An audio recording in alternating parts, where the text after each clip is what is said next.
Manumpa na po kaming I still Point have of the floor. order. I have the floor, Mr. Point of President. order. I have the floor, Mr. President. A point to of make order, way Mr. President. for Session- taking of the session oath is before the suspended. presiding officer.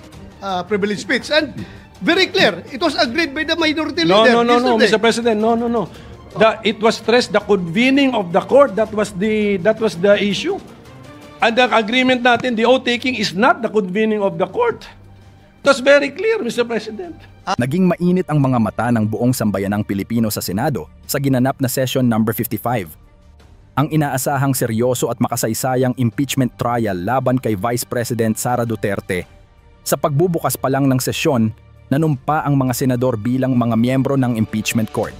Ngunit hindi pa man nagsisimula ang paglilitis, agad nang nag-file ng motion to dismiss si Senador Bato de la Rosa dahil umano sa mga kakulangan at teknikal na depekto sa articles of impeachment.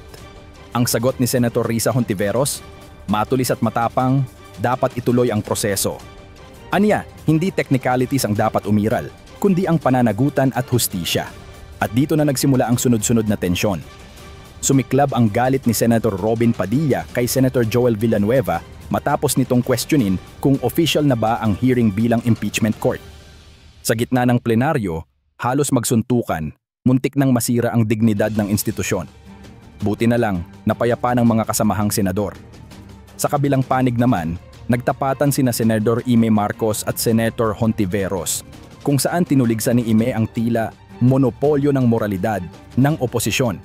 Ngunit hindi nagpaawat si Hontiveros, sagot niya, hindi po monopolyo, pero sana may konsensya. Malinaw na ang sagupaan ay hindi lamang tungkol kay VP Sara, kundi banggaan ng ideolohiya at pagkakampi-kampi sa politika. Sa kabilang dako, umigting din ang diskusyon ni Senador Coco Pimentel at Senador Bato de la Rosa. Ang isa, tumatayo bilang tagapagtanggol ng konstitusyon, at ang isa naman, tila nagmamadaling iligtas ang isang kaalyado. Pati sina Gatchalian at Tolentino nagbanggaan sa issue ng fairness to the people laban sa fairness to the accused.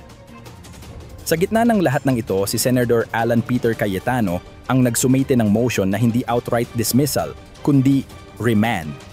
Ibig sabihin, ibalik muna sa House of Representatives ang impeachment complaint para ayusin ang mga technical na issue.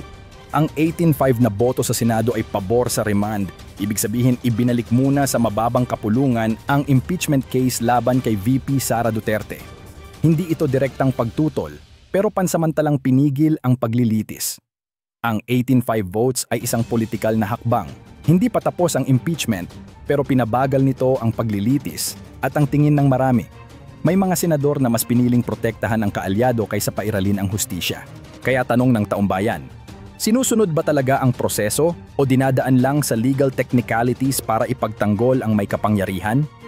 Sa mga nagmamasid, malinaw ang politikal na larawan. Lalong lumalalim ang banggayan sa pagitan ng Marcos at Duterte camps. Ang Uniteam, dating ipinagmamalaki ng administrasyon, ay unti-unti nang nagkakabasag-basagan. At sa likod ng lahat ng ito, nararamdaman na natin ang simula ng labanan para sa 2028 elections. Kung matuloy ang impeachment, maaaring hindi na makatakbo si VP Sara. Pero kung mapatalsik ang kaso, baka siya pa ang lumabas na bayani at martir ng masa. Kaya ngayon pa lang tanong ng bayan, sino ba talaga ang ipinaglalaban dito? Ang katotohanan ba o ang pansariling interes? Sa huli, ang laban na ito ay hindi lang tungkol kay Sara Duterte. Ito ay laban ng sistema, laban ng prinsipyo at laban ng bawat Pilipinong naniniwala na ang Senado ay dapat maging tahanan ng hustisya, hindi ng drama. Dapat nating bantayan ang bawat kilos, bawat boto at bawat palusot. Dahil kung ngayon pa lang, tinatalikuran na ang katotohanan, anong klase ng kinabukasan ang naghihintay sa atin sa 2028?